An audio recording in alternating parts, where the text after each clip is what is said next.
mtazamaji wa Sibuka TV pamoja na msikilizaji wa Lindi FM. Ninayo furaha usiku wa leo kukusalimu katika jina zuri takatifu la Yesu Kristo. Ninakukaribisha sana katika kipindi hiki cha habari njema usiku wa leo. Kama ni mara yako ya kwanza kuniona au kunisikia, mimi ninaitwa mchungaji Joshua Benjamin Wawa. Mimi ni mchungaji wa kanisa la Mahali Pamoja hapa Migombani, Sengerema, kupitia mlango wa EAGT. Basi ninakukaribisha sana katika kipindi hiki ili tushirikiane pamoja neno zuri ambalo Bwana amenipa usiku wa leo pamoja nawe mtazamaji na msikilizaji wa Lindi FM. Usiku wa leo tutaenda kusoma neno la Mungu kutoka kitabu cha Matendo ya Mitume ule mlango wa 22 na kuanzia ule mstari wa 11 hadi wa 16.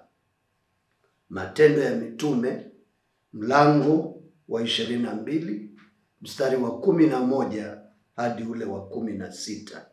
Naomba nisome katika jina la Yesu. Na nilipokuwa Sioni kwa sababu ya fahari ya nuru ile, nikaongozwa na mikono yao waliokuwa pamoja nami, nikaingia Dameski. Mtu mmoja, Anania, mtaua kwa kuifuata sheria, aliyeshuhudiwa wema na Wayahudi wote waliokaa huko, akanijia, akasimama karibu nami, akaniambia, ndugu yangu Sauli, uone. Nikamwinulia macho yangu saa ile ile. Akasema, Mungu wa baba zetu amekuchagua wewe, upate kujua mapenzi yake na kumwona yule mwenye haki, na kuisikia sauti itokayo katika kinywa chake. Kwa maana utakuwa shahidi wake kwa watu wote wa mambo hayo uliyoyaona na kuyasikia. Basi sasa unakawilia nini? Simama, ubatizwe, ukaoshwe dhambi zako, ukiliitia jina lake. Tuombe. Baba, katika jina la Yesu Kristo, ninakubariki sana usiku wa leo. Ninakutukuza Mungu mkuu, Mungu uliye mwema na mwaminifu sana. Wewe uliyetupa nafasi mimi na ndugu zangu hao wanaonitazama na kunisikiliza. Naomba useme nasi kupitia neno lako kwa uongozi wa Roho Mtakatifu. Katika jina la Yesu ninaomba na kushukuru. Amen. Ndugu yangu mtazamaji wa Sibuka TV, nawe msikilizaji wa Lindi FM, popote unaponiona na unaponisikiliza, usiku wa leo Bwana amenipa neno ambalo tunataka tushirikiane pamoja. Na nimesoma neno hili kutoka kitabu cha Matendo ya Mitume huu mlango wa 22 kuanzia mstari wa 11 hadi wa 16. Habari hii au maneno haya ni maneno ambayo Paulo mwenyewe anasimulia. Paulo ambaye pale kwanza alikuwa anaitwa Sauli, Sauli wa Tarso, anasimulia namna ambavyo alikutana na Kristo njiani akiwa anaelekea Dameski, si kwa biashara, lakini akiwa na kibali maalum kwa ajili ya kwenda kuwakamata watu wa njia ile, watu waliookoka. Maana zamani mwanzo wa kanisa wa Kristo alikuwa jina ambalo waamini au wafuasi wa Yesu Kristo walikuwa wakiitwa. Neno wa Kristo lilikuja baadaye sana, mwaka wa 67, wakati ule mji mkuu wa Injili kule Antiokia kama center. Basi ndio watu kwa mara ya kwanza wakaanza kuitwa wa Kristo. Lakini katika habari tunayoisoma usiku wa leo, Hii ni habari ambayo Paulo mwenyewe anasimulia. Anasimulia kile kilichomtokea akiwa njiani, akiwa na makusudi yake mabaya ya kwenda kuwakamata watakatifu wa Mungu ili awaburute, awalete Yerusalemu kwa ajili ya kushtakiwa na wakati mwingine kuwaua.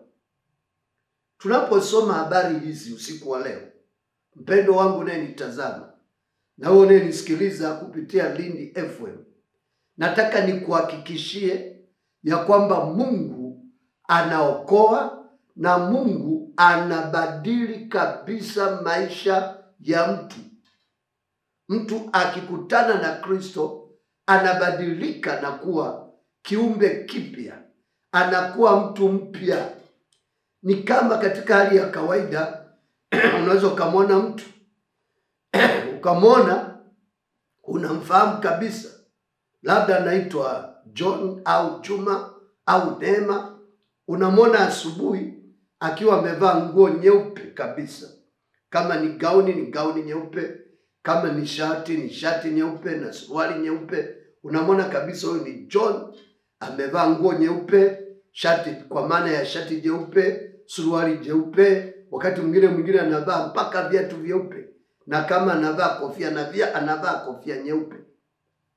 Unaweza ukamwona mtu wa jinsi hiyo, lakini baadaye anakuambia, bwana, wacha nikabadili nguo zangu nivae nguo zingine. Labda mlikuwa kwenye sehemu fulani, amevaa nguo hizo, lakini baadaye anataka kwenda labda mahala pengine, anasema wewe nikavae nguo zingine. Anaondoka na kuacha, akirudi unamwona amevaa nguo nyekundu, amevaa kiatu chekundu, amevaa suruali nyekundu, amevaa shati jekundu, amevaa mpaka kofia nyekundu. Kama ni mwanamke, labda ni Neema au Asha au Johnny, naye asubuhi labda amevaa gauni la blue, viatu vya blue, akajifunga labda na kilemba cha blue. Kama anakuambia anaenda kubadili, anamwambia mwenzake, shoga yake, labda Amina au Esther, naenda kubadili nguo ili twende kule tunakoenda. Wanaachana pale, anaenda mara moja, akirudi unakuta amevaa nguo nyingine kabisa. Alikuwa amevaa gauni la blue, viatu vya blue, anarudi amevaa nguo labda ya njano kabisa, gauni la njano, viatu vya njano, kilemba cha njano. Kwa unaona amebadilika kabisa. Na mnavyoweza kuona hivyo, ndivyo ambavyo maisha ya mtu kabla ya kukutana na Kristo yanaweza yakawa ni maisha mabaya, yanaweza yakawa ni maisha machafu, lakini inapotokea anakutana na Kristo, anahubiriwa habari njema ya wokovu, mtu huyu akikutana na Yesu kilivyo, akikutana na Yesu vilivyo, yani sawa sawa, jiwe la Yesu, jiwe likimwangukia, jiwe kula pembeni likimwangukia, ambalo ni Yesu Kristo mwenyewe, linamsaga tikitiki, anageuka kabisa, anabadilika. Kwa hiyo tunaposoma habari hii, tunasoma habari za mtu aliyebadilika kabisa. Na habari hii usiku wa leo tunapoisoma, nataka nikuonyeshe Mungu amelipa somo linalosema kusudi la Mungu kukuokoa. Tunaposoma habari hii ya Paulo, kama tungeanzia ule mstari wa 6, ni ushuhuda wake binafsi, ni masimulizi yake binafsi. Wewe unayenisikiliza na kunitazama, nataka upate hakika ya kwamba Yesu wa Nazareti, Yesu Kristo, mwana wa Mungu aliye hai, anaokoa, anabadilisha maisha ya mtu. Mtu anakuwa mpya, ya kale yanakuwa yamepita na tazama yamekuwa mapya. Kwa hiyo siku zote ninaposoma habari za Paulo na ninapozihubiri, ninapata uhakika maradufu kwamba Kristo anaokoa, Kristo anabadilisha, Kristo anageuza, Kristo akikutana na mtu akampokea kikamilifu, anambadilisha, anakuwa mtu mwema, anakuwa mtu mpya. Kama alikuwa ni kahaba, anakuwa ni mwinjilisti, anakuwa ni Mkristo mwaminifu, anakuwa ni mwimbaji mwaminifu. Kama alikuwa na michepuko, mtu huyu anaacha michepuko. Kwa hiyo siku wa leo unaponisikiliza, ninapokuletea habari hii, tunapoenda kujifunza kusudi la Mungu kukuokoa, wewe mpendo wangu unayenisikiliza, yamkini hujaokoka, nataka nikuhakikishie kwa habari hii ninayoifundisha usiku wa leo, pata uhakika ya kwamba Yesu anaokoa hata leo. Yesu anabadilisha hata leo. Mimi mwenyewe ninapokuhubiria, kabla sijaokoka, namshukuru Mungu, mimi niliokoka nikiwa na umri wa miaka 20. Kabla sijaokoka nilianza kuwa na michepuko, nilianza kuwa na kona, nilianza kuonja vipombe na maisha ya ujana. Bwana akaniwahi kabla sijaloea. Kwa hiyo tangu nimeokoka wakati ule, Bwana amenibadilisha, nimekuwa mtu mpya. Jina la Bwana libarikiwe. Katika habari hii, kama ningekusomea kuanzia ule mstari wa 6, Biblia inasema, Paulo mwenyewe anasema, ikawa nilipokuwa nikisafiri, nikikaribia Dameski, wakati wa dhuhuri, ghafla nuru kuu ilitoka mbinguni, ikanimulikia pande zote. Nikaanguka nchi, yani mpaka chini. Nikasikia sauti ikiniambia, Sauli, Sauli, mbona unaniudhi? Nikajibu, wewe unani Bwana? Akaniambia, mimi ni Yesu wa Nazareti ambaye wewe unaniudhi. Na wale waliokuwa pamoja nami waliiona ile nuru, lakini hawakuisikia ile sauti ya yule aliyesema nami. Nikasema, nifanye nini Bwana? Bwana akaniambia, simama uingie Dameski, na huko utaambiwa habari za mambo yote yaliyoamuriwa uyafanye. Anaendelea kueleza ule mstari wa 11. Na nilipokuwa sioni kwa sababu ya fahari ya nuru ile, nikaongozwa na mikono yao waliokuwa pamoja nami, nikaingia Dameski. Mstari wa 12. Basi mtu mmoja Anania, mtaua kwa kuifuata sheria, aliyeshuhudiwa wema na Wayahudi wote waliokaa huko, akanijia, akasema karibu nami. Akasimama karibu nami, akaniambia, ndugu yangu Sauli, uone. Nikamwinulia macho yangu saa ile ile. Akasema, hapa ndio nataka uangalie, maana usiku wa leo nataka nikufundishe kusudi la Mungu kukuokoa. Mungu anaokoa. Na kuokoka manake ni kuhamishwa katika maisha ya dhambi na kuingizwa katika maisha matakatifu, maisha ya kumpendeza Mungu, maisha ya kumfurahisha Mungu, maisha ya uwana wa Mungu, maisha mema katika Kristo Yesu. Bwana Yesu asifiwe. Ndio maana ya kuokoka. Unahamishwa kutoka katika ufalme wa giza, unahamishwa katika utumishi wa kumtumikia shetani, kwa maisha ya dhambi, kwa maisha mabaya, maisha ya ulevi, maisha ya ukahaba, maisha ya kuabudu sanamu, maisha ya kuabudu mizimu, maisha ya kutegemea waganga wa kienyeji, maisha ya kutambikia. Unapokutana na Yesu anakuhamisha. Yesu anakubadilisha, anakupa mtazamo mpya. Kwa hiyo tunaposoma habari hii ya Paulo usiku wa leo, na ninapoenda kukufundisha kusudi la Mungu kukuokoa, kwako wewe uliyeokoka na hata wewe utakayeokoka, nataka nikuhakikishie ya kwamba wokovu upo. Neno wokovu ni neno la kweli. Ni neno ambalo Biblia inasema ni neno la kuaminiwa, tena la stahili kukubalika kabisa, ya kwamba Kristo Yesu alikuja ulimwenguni awaokoe wenye dhambi, ambao wa kwanza wao ni mimi. Bwana Yesu asifiwe. Kwa hiyo ninapoenda kuzungumza habari ya kusudi la Mungu kukuokoa, nilikuwa ninajaribu kukuonyesha ushahidi kwamba Bwana anabadilisha watu. Maana bado kuna mjadala kwa watu wengi wasioamini. Watu wengi wa dini wanasema haiwezekani kuokoka. Nataka nikuambie usiku wa leo, kama unasema haiwezekani mtu kuokoka duniani, basi usimkiri Yesu kwamba ni Mwokozi. Yesu alipokuwa anazaliwa, malaika alimwambia Yusufu, Yusufu mwana wa Daudi, usihofu kumchukua Mariamu mkeo, maana mimba aliyo nayo sio ya uzinifu. Mimba aliyo nayo sio ya dhambi. Mimba aliyo nayo ni kwa uweza wa Roho Mtakatifu, ni kwa uweza wa nguvu za Mungu.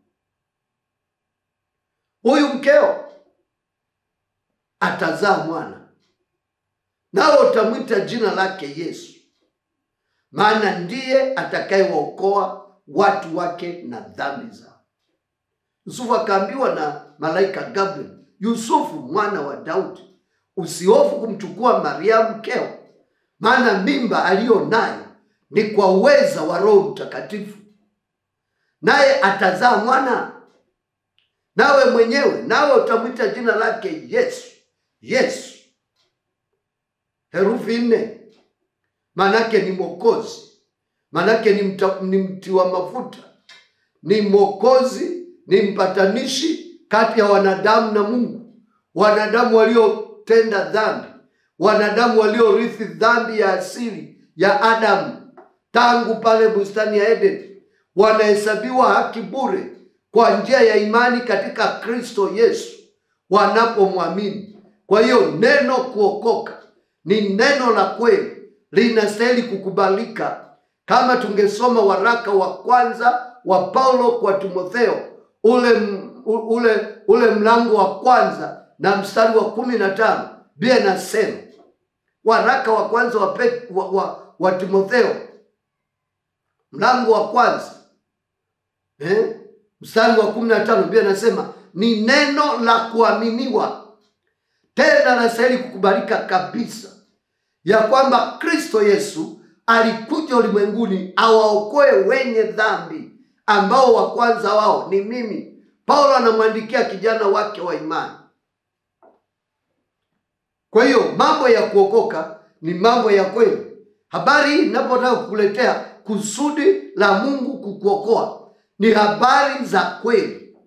Ni habari ambayo tungesema ni habari ambazo zinasemwa na mtu ambaye alikuwa ni muuaji, ni mtu aliyelitesa kanisa, ni mtu aliyekuwa mbaya, aliyekuwa ameshindikana. Sasa amekutana na Yesu. Alipokutana na Yesu, Paulo ukisoma katika ule mlango wa 26, anasema ile sauti ilikuwa ni sauti kali, Sauli, Sauli, mbona unaniudhi? Akasema ni vigumu mno kupiga teke mchokoo. Yaani anajaribu kueleza anapozungumza katika Matendo ya Mitume ule mlango wa 26, anajaribu kueleza ni kwa namna gani ile sauti aliyokutana naye.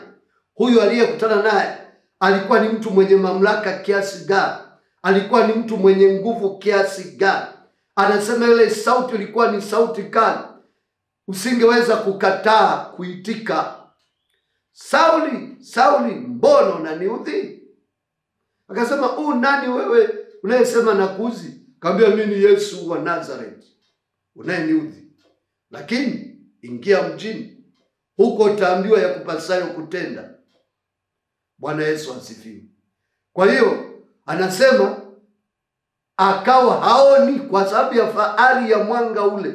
Ule mwanga ulimpofusha, hakuweza kuona. Hamu ya chakula ikaisha, hamu ya kunywa maji ikaisha. Kwa siku 3 Paulo hakuona, hakunywa wala hakula chochote. Ndipo hapa anasema ndugu mmoja, mwanafunzi mmoja aliyekuwepo pale Dameski, aliyekuwa na ushuhuda mwema kwa taifa lote la Israeli, ndugu huyu aitwaye Anania, Bwana akamtokea katika maono, akamwambia, shika njia nyofu, wende kwa mtu mmoja. Bwana Yesu asifiwe. Wende, haleluya, wende kwa mtu mmoja. Na sasa hivi anaomba Sauli, ukamwekee mikono, ukamwombee. Bwana Yesu asifiwe. Kwa hiyo Paulo anazungumza yale yaliyomtokea, anazungumza maisha aliyokuwa nayo kabla na baada ya kumwamini Yesu Kristo. Sasa katika kukutana kwake, Bwana alimwambia kusudi. Huu mstari wa 14 katika hii Matendo ya Mitume sura ya 22 14 mpaka 16, kusudi la Mungu kumwokoa linadhihirika. Biblia inasema, akasema, Mungu wa baba zetu amekuchagua wewe upate moja, kuyajua mapenzi yake na kumwona yule mwenye haki; 2, na kusikia sauti tokayo katika kinywa chake; 3, kwa maana utakuwa shahidi wake kwa watu wote wa mambo hayo uliyoyaona na kuyasikia. Kwa hiyo mara baada ya Mungu kukutana, Yesu kukutana na Paulo akiwa Sauli, haleluya. Napozungumza habari hii, mpendo wangu, unaweza ukawa Sauli kwa sasa, lakini ukikutana na Yesu utabadilika na kuwa Paulo. Unaweza ukawa ni mwizi sasa ninavyozungumza, lakini ukiokoka unakuwa mchungaji. Unaweza ukawa kahaba hivi ninavyoongea, lakini ukiokoka unakuwa mtu mwema, ukawa mtakatifu, ukawa mwimba kwaya. Wewe unayenisikiliza, wewe Naomi, wewe Ana, haijalishi jina lilo nalo la Kikristo, labda bado kwa matendo yako ni Sauli, unamuuzi Kristo. Lakini ukikutana na Yesu usiku wa leo unavyonisikiliza, ukikubali kuokoka, Bwana atakupa kusudi la kukuokoa wewe. Na ndilo ambalo tunalisoma hapa. Paulo anasema Yesu Anania akamwambia, Biblia inasema ule mstari wa 13, akanijia, akasimama karibu nami, akaniambia, ndugu yangu Sauli, uone. Najua mtu mwenye mamlaka ya Mungu akisema kitu kinakuwa. Paulo alikuwa haoni, na unaweza kuwa unanitazama huoni. Kwa jina la Yesu, ona sasa, ona maajabu yatokayo katika sheria ya Mungu. Funguka katika upofu wako wa kiroho. Ndipo Sauli akaona. Maana Anania alipomkaribia, anasimulia mwenyewe. Ule mstari wa 13 anasema, akanijia, akasimama karibu nami, akaniambia, ndugu yangu Sauli, uone. Nikamwinulia macho saa ile ile. Akasema. Kwa lugha nyingine, Anania akaanza kumwambia huyu Sauli sasa aliyebadilika, huyu Sauli sasa aliyekutana na Yesu, maana sasa si mbishi tena. Maana ile sauti anaisimulia mwenyewe kwenye mlango wa 26. Anaisimulia, anasema ilikuwa ni sauti kali. Nasema ni vigumu kupiga teke mchokoo. Mchokoo ni kama, yani ni chuma ambacho kimenolewa, kina ncha kali. Mtu anakuwekea mbele yako, anakuambia, ukiwa mwanaume piga teke hiki chuma. Kimenolewa, ni chuma kigumu, kimenolewa, kikali, kina ncha kali. Anakuambia ukiwa mwanaume, haya piga teke hiki chuma. Amekuwekea, haya kwambia fulani, ukiwa mwanaume piga teke hiki chuma. Sio rahisi, si rahisi. Anasema ni vigumu kupiga teke mchokoo. Huwezi ukawekewa panga na mtu amelinoa panga kali, anakuambia haya, piga ili panga kwa mkono wako au kwa mguu wako, hata kama umevaa viatu. Haiwezekani. Hata kama umevaa buti, mtu amekuwekea, ameinamisha hivi kama mkono wangu ninavyofanya kwa chini, anakuambia ukiwa mwanaume, amekukazia, ameweka, ameshika kwa nguvu, anakuambia piga teke, hii panga imenolewa. Si rahisi. Nataka nikuambie, maneno ya Mungu ni upanga ukatao kuiva.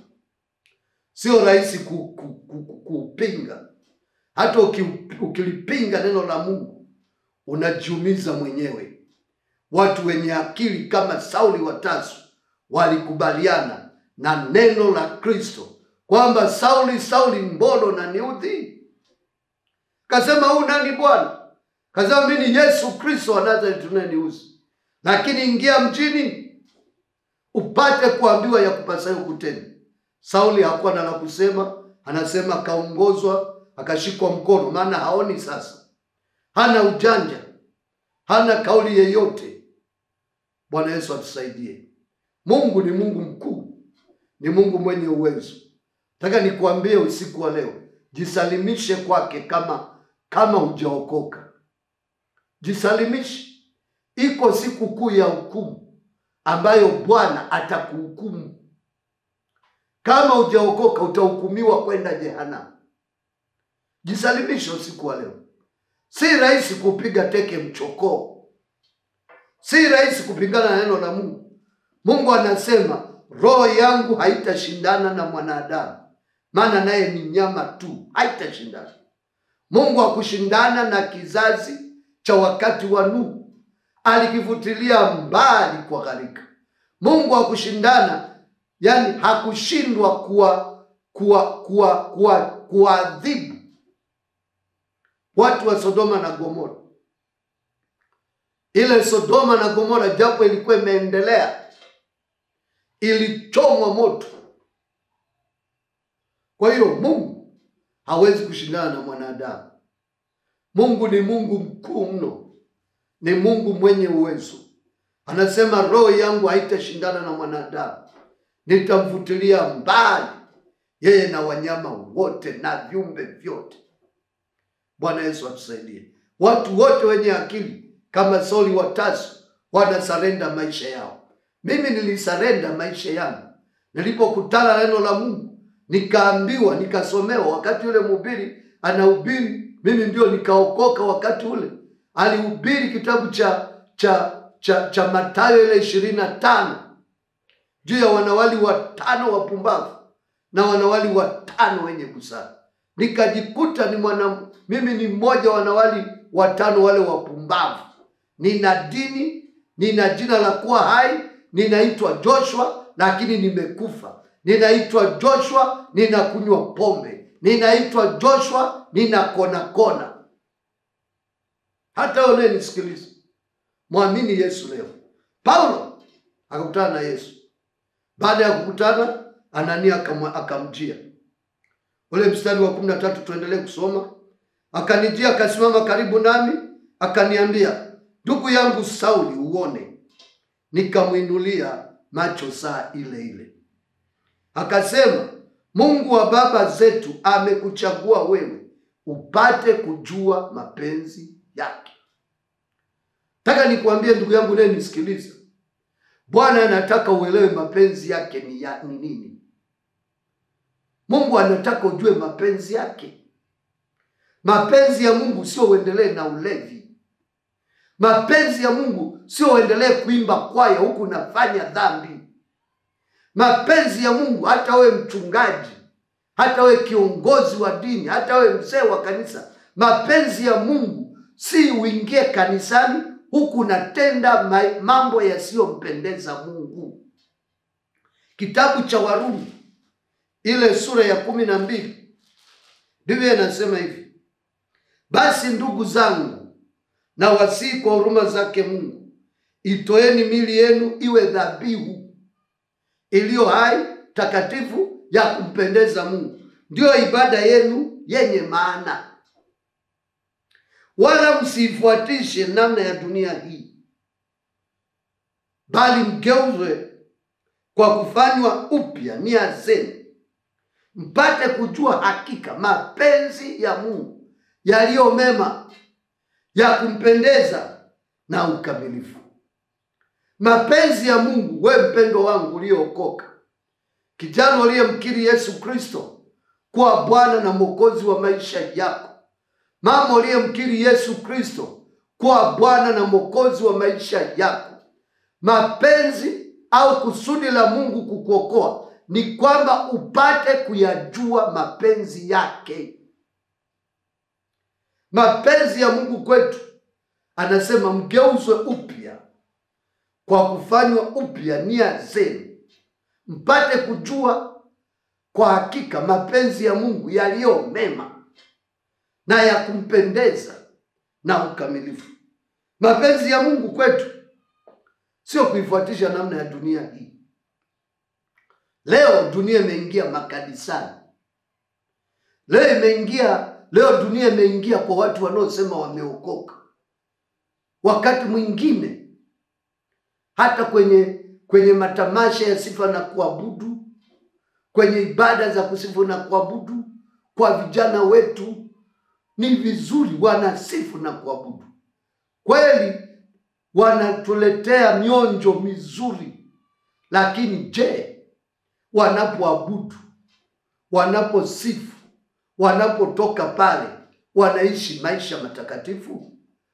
Kama ni vioni, kama ni kwenye shule za sekondari, wanapomaliza ibada zile, wanapoabudu, wanaposifu, wanapokutana, wanapotoka pale, je, wanaendelea katika mapenzi ya Mungu?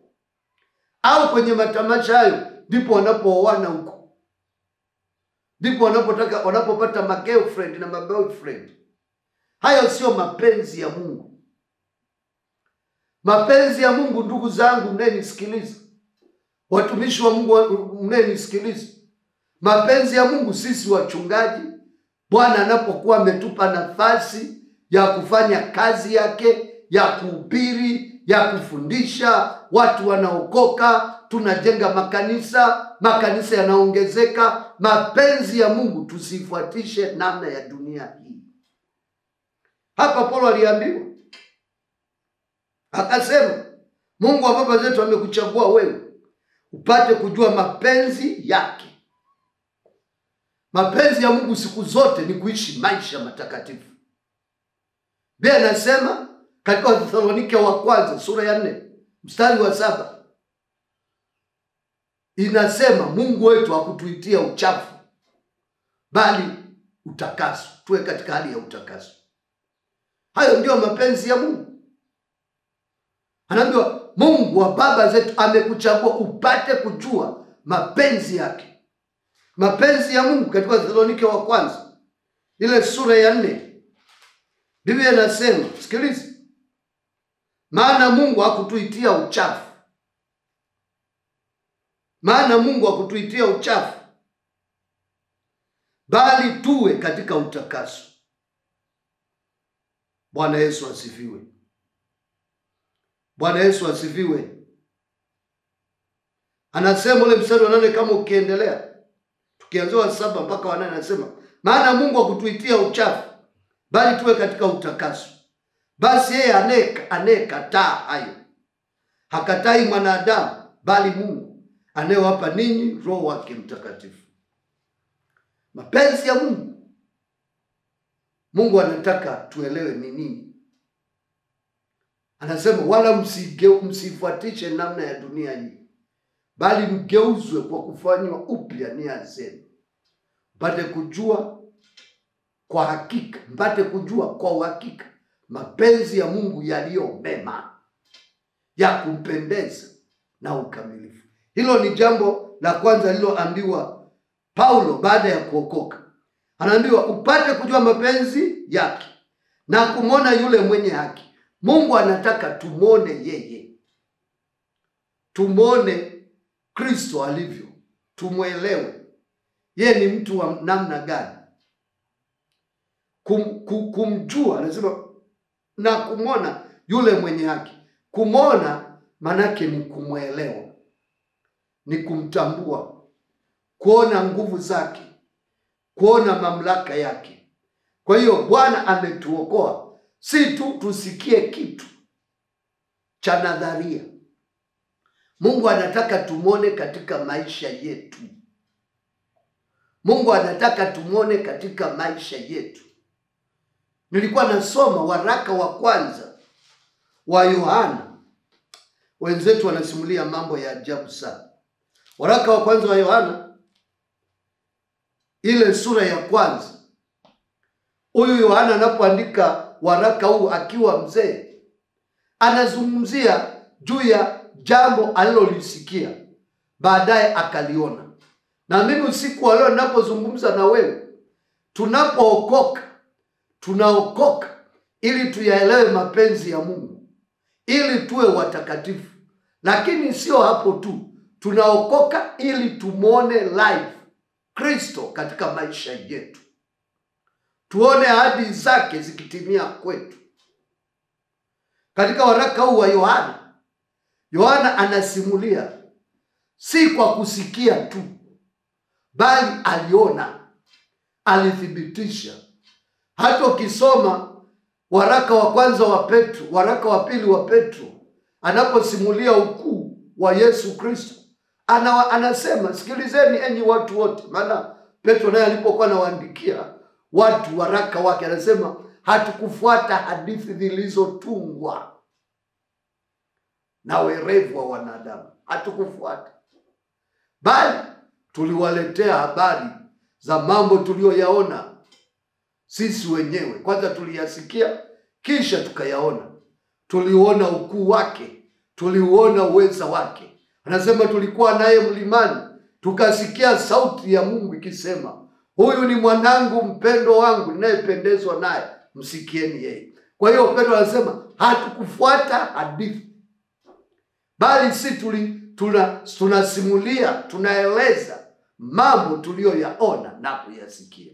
Haleluya. Habari za Yesu ni habari za uhakika. Ukiingia katika maabara ya wokovu, ukafuatilia, ukachanganya imani na utendaji na uaminifu na utakatifu, utamwona Yesu mbashara katika maisha yako. Habari za Yesu ni habari za kweli, ni sayansi ya kweli inayotembea. Ukichanganya imani, ukichanganya utakatifu, ukichanganya uaminifu, ukichanganya utoaji, utumishi, ukaweka utii, utamwona Yesu akikuponya. Utamwona Yesu akikubariki. Utamwona Yesu akikutumia vema. Habari za Yesu ni habari za uhakika, ni habari zinazosikika na ni habari zinazotimia, zinazothibitika. Utaweka mikono juu ya wagonjwa, nao watapata afya. Utakemea mapepo, yataondoka. Naam, hata wafu watafufuka. Bwana Yesu asifiwe. Bwana Yesu asifiwe. Habari za Yesu ni habari za uhakika. Imewahi kunitokea wakati fulani, nilienda kwenye kijiji fulani kule cha Mabanda kwetu Sengerema kule. Ilikuwa ndio kanisa changa, nimeenda kuhubiri kule. Nikahubiri. Mchungaji mmoja alikuwa amenikaribisha kule. Mshirika wake moja, mzee wa kanisa, mama yake akawa naumwa kijiji cha jirani. Usiku akatujia kwamba jamani, mama yangu anaumwa sana. Mama yangu ni mgonjwa, anaumwa sana. Tukaondoka. Tulipoenda tukakuta huyo mama amepoteza uhai. Hakuwa anapumua, wala hakuwa hai, hakuwa anapumua. Nataka nikuambie, Bwana alitusukuma. Tukaomba, nikaomba nikiwa na yule mchungaji. Kwa neema ya Mungu, yule mama alipiga chafya, yule mama akawa hai, yule mama akawa mzima. Niliondoka kwenye mkutano ule, nilimaliza mkutano ule kwenye kile kijiji nilichokuwa nafanya mkutano cha Mabanda. Yule mama akaendelea kuwa hai na aliendelea kuishi.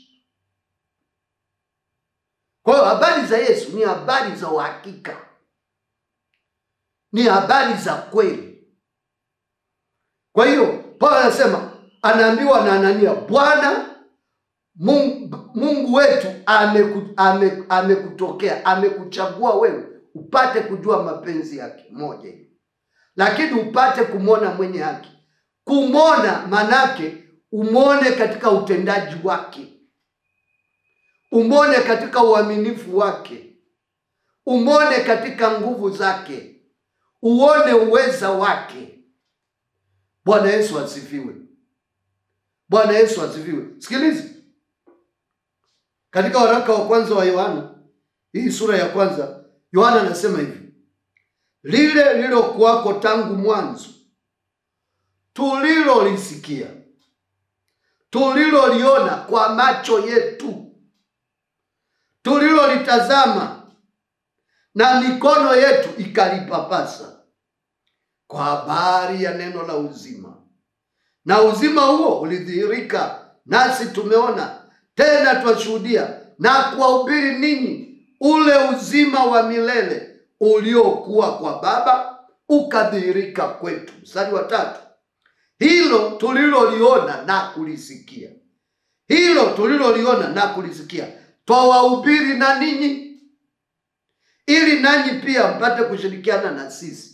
Na ushirika wetu ni pamoja na Baba na pamoja na mwana wake Yesu Kristo. Na haya twayaandika ili furaha yenu itimizwe. Sikiliza.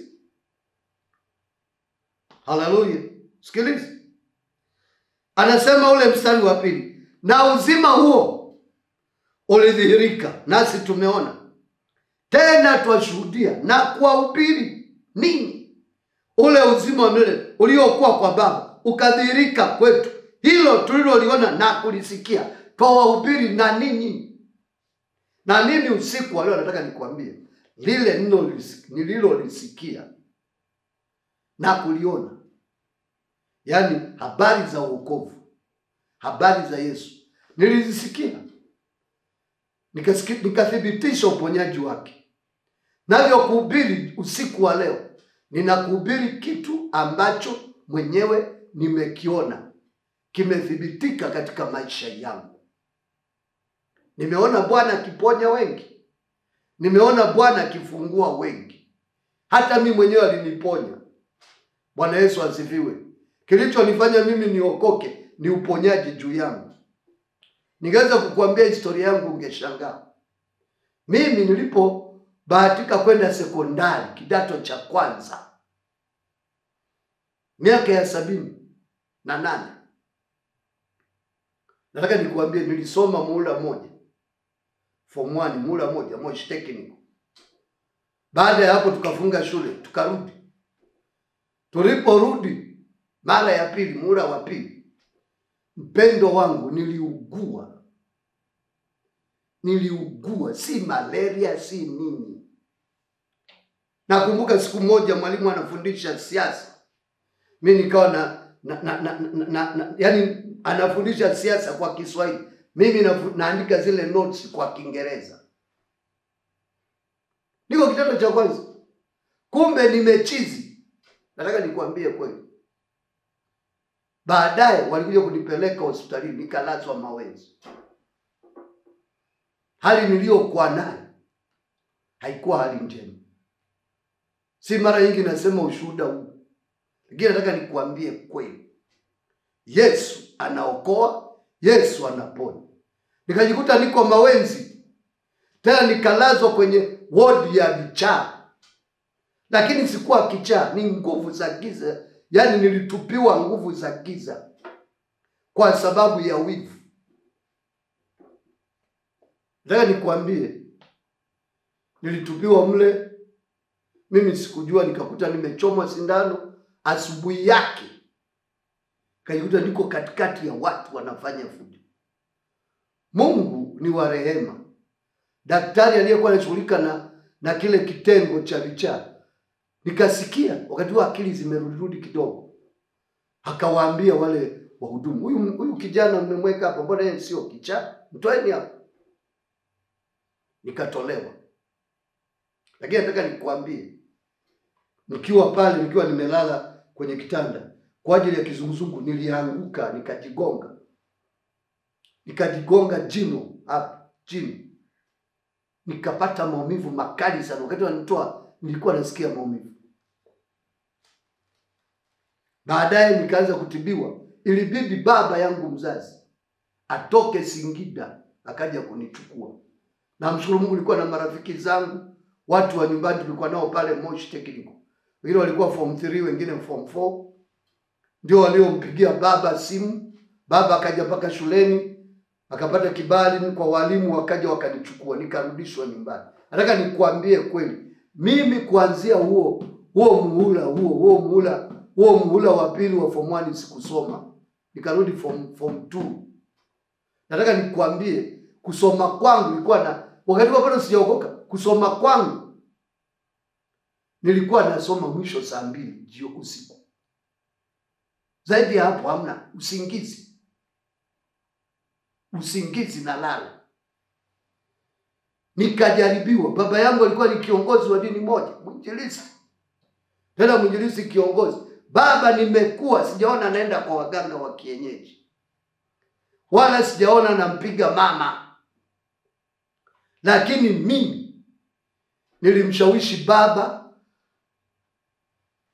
kwenda kwa waganga wa kienyeji. Yeye alikuwa hataki.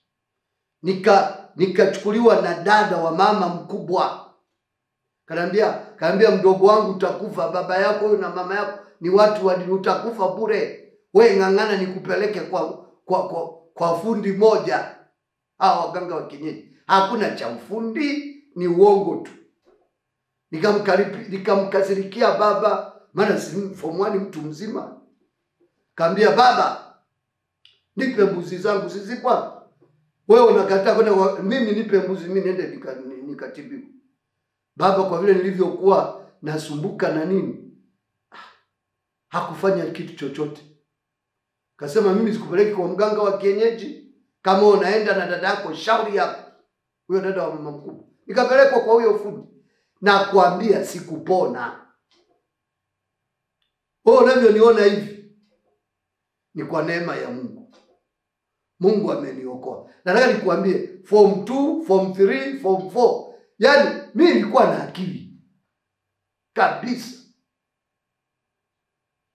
Nilikuwa na akili. Kusoma kwangu kote tangu shule ya msingi. Nakumbuka ni kama mara 2 tu nilishika nafasi ya pili. Lakini safari zingine zote kwa nakuwa mtu wa kwanza. Mpaka nikaenda Moshi Technical. Shule maalum wakati ule, shule ya ufundi. Bwana Yesu atusaidie. Nataka nikuambie hakuna kilichotokea kwa yule mganga. Nikaliwa mbuzi zangu wakaenda, eti akanipa dawa za kuoga. Unapokuwa unaoga unajisugua huo uchafu unaushika. Wewe unajisugua uchafu unaweza kaushika, yani ule uchafu unaushika, eti unaweka unaenda kutupa njia pana. Hamuna kitu. Hiyo form 1, hiyo form 2, form 3, form 4. Nilikuwa na akili. Nikasoma mpaka form 4 Moshi Technical. Bwana akanisaidia. Nilikuwa civil engineering. Mimi ningekuwa engineer pengine. Lakini mchoro tu ndio ulionishinda. Na mchoro ulinishinda kwa sababu ya mwalimu. Hakuwa mwalimu mzuri. Tulikuwa na Muhindi. Unajua siku zile wakati tunasoma shule zetu za ufundi, tulikuwa tunazungushwa kwenye section zote, section ya umeme, section ya mechanical. Kwenye department tofauti ya umeme, ya mechanical na ya civil engineering. Bwana Yesu atusaidie. Kwa neema ya Mungu pamoja na huko kuonewa na manguvu ya giza haya. Nataka nikuambie siku Bwana alinisaidia nikapata division 2 ya point 18 form 4. Sikupona, nilikuwa nasoma mwisho saa 2 na lala. Fikiri. Bwana baada ya kumaliza mtihani wa form 4 ndio nikakutana na Injili. Nikaokoka. Nilipookoka ndipo nikapona. Ndipo nikapona. Kaenda form 5 form 6 nikiwa nimeokoka. Nataka nikuambie Mungu ni mwema. Kwa hiyo niliyoyazungumza kama ambavyo Yohana anasema, hilo tuliloliona na kulisikia twawahubiri na ninyi. Hilo tuliloliona na kulisikia twawahubiri na ninyi, ili nanyi pia mpate kushirikiana na sisi. Kwa hiyo mpendo leo nisikiliza, nakupa hata ushuhuda, hata hili somo. Bwana amekuokoa akiwa na makusudi. Anataka uelewe mapenzi yake. Anataka umone Kristo katika maisha yako. Mimi nimemwona Kristo akiniponya. Nilikuwa naumwa kichwa sana wakati wa masomo yangu ya O-level. Sikupona, nienda mpaka kwa waganga. Singejua kama nienda kwa waganga wa kienyeji. Baba na mama walikuwa hawataki kwenda. Na kwa kweli hawakuwahi kwenda. Mimi ndio nikawa naenda. Na huyo dada yangu na dada wa mama mkubwa akanipeleka. Sikupata kitu. Nilipona nilipookoka.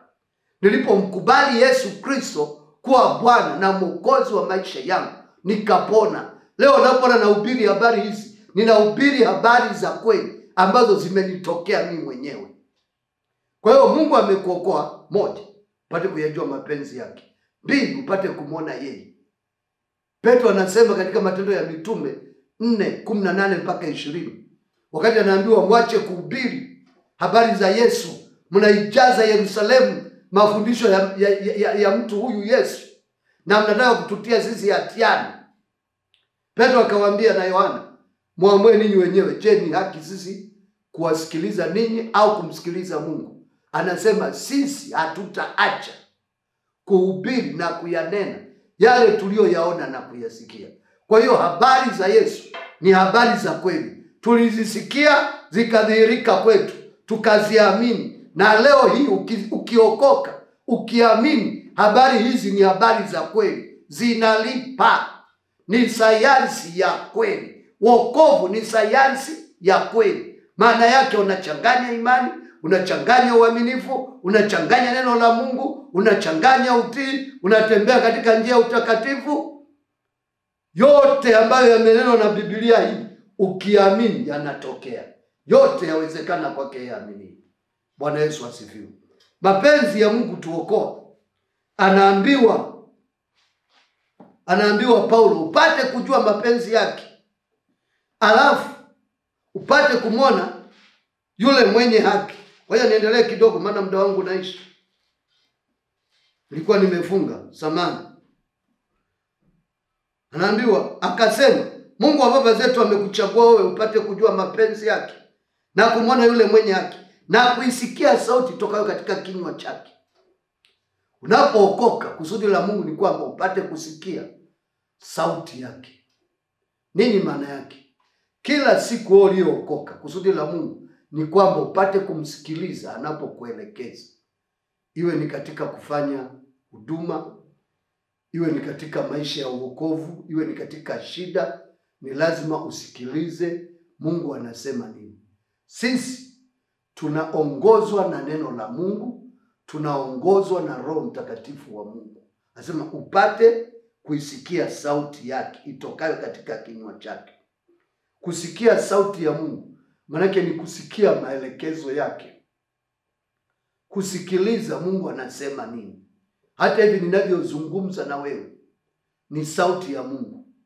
Biblia inasema, haya njoni tusemezane, asema Bwana. Dhambi zenu japokuwa nyekundu sana, zitakuwa nyeupe kama theluji. Zitakuwa nyekundu kama bendera, zitakuwa nyeupe kama sufu. Kama mkikubali na kutii, mtakula mema ya nchi. Bali mkikataa, mtaangamizwa kwa upanga. Anasema kwa maana kinywa cha Bwana ndio kimenena haya. Kwa hiyo hii ni sauti ya Mungu, na chanzo cha imani ni kusikia. Imani huja kwa kusikia. Chanzo cha imani ni kusikia, na kusikia kunaletwa na neno la Kristo. Bwana Yesu asifiwe. Jambo lingine nasema, pate kusikia sauti yake kila itwapo leo. Alafu kwa sababu amekuchagua uwe shahidi. Kwa hiyo hilo ndio kusudi kuwa shahidi wa Kristo. Biblia nasema, lakini mtapokea nguvu akisha kuajilia juu yenu Roho Mtakatifu, nanyi mtakuwa mashahidi wangu katika Yerusalemu na Uyahudi na Samaria na hata mwisho wa nchi. Kwa hiyo Bwana ametuchagua. Kusudi la Mungu kutuokoa ni kwamba tuwe watakatifu, tuelewe mapenzi yake, tumwone yeye mwenye haki, tuisikie sauti yake, alafu kwa ujumla wake tuweze kuwa mashahidi waaminifu wa Kristo. Anasema katika Yohana 15:16, si ninyi mlionichagua, bali ni mimi niliyowachagua, nikawaweka mwende mkazae matunda, na matunda yenu yapate kukaa, ili kusudi lolote muombalo Baba awapeni. Kwa hiyo tumeokolewa kwa kusudi maalum. Tuwe watoto wa Mungu, tuwe watakatifu, tujue mapenzi yake, lakini zaidi sana tuwe mashahidi wa kweli wa Kristo. Ninapomaliza somo hili nataka nikwambie mpendo, huwezi kuwa shahidi wa kweli wa Kristo kama uelewi mapenzi yake, kama usikii sauti ya Kristo, kama hujamwona Bwana katika maisha yako. Na kushauri usiku wa leo, wewe uliyenisikiliza, yamkini hujaokoka, usiku wa leo fanya maamuzi. Mwamini Yesu Kristo kuwa Bwana na Mwokozi wa maisha yako. Tubu dhambi zako na kuziacha. Bwana na kusudi na wewe. Na wewe uliyeokoka, kumbuka Bwana amekuitia nini. Kusudi la Mungu sio kuanzisha dini duniani. Kusudi la Mungu, mpendo wangu uliyeokoka, ni kwamba uweze kuwa shahidi wa mambo uliyoyaona katika wokovu kwa watu ambao hawajaokoka. Mungu akubariki, Mungu akusaidie. Naomba wewe ambaye hujaokoka sema maneno haya: Bwana Yesu, naja mbele zako. Mimi ni mwenye dhambi. Niokoe. Nisamehe dhambi zangu. Niokoe. Nigeuze niwe mtu mpya. Kama ulivyomgeuza Sauli wa Tarso, nami nigeuze.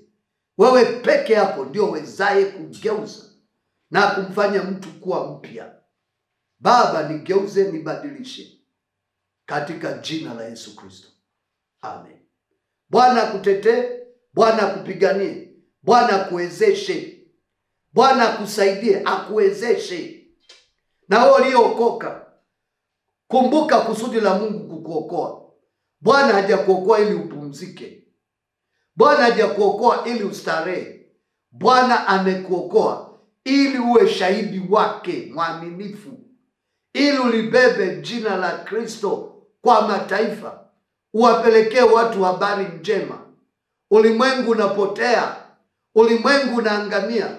Ni nani atakayeenda kwa ajili ya ulimwengu? Bwana amekuokoa ili uyafahamu mapenzi yake, umwone mwenye haki, usikie sauti yake, lakini uwe shahidi wake mwaminifu kwa mambo uliyoyaona. Mungu akubariki katika jina la Yesu. Amen.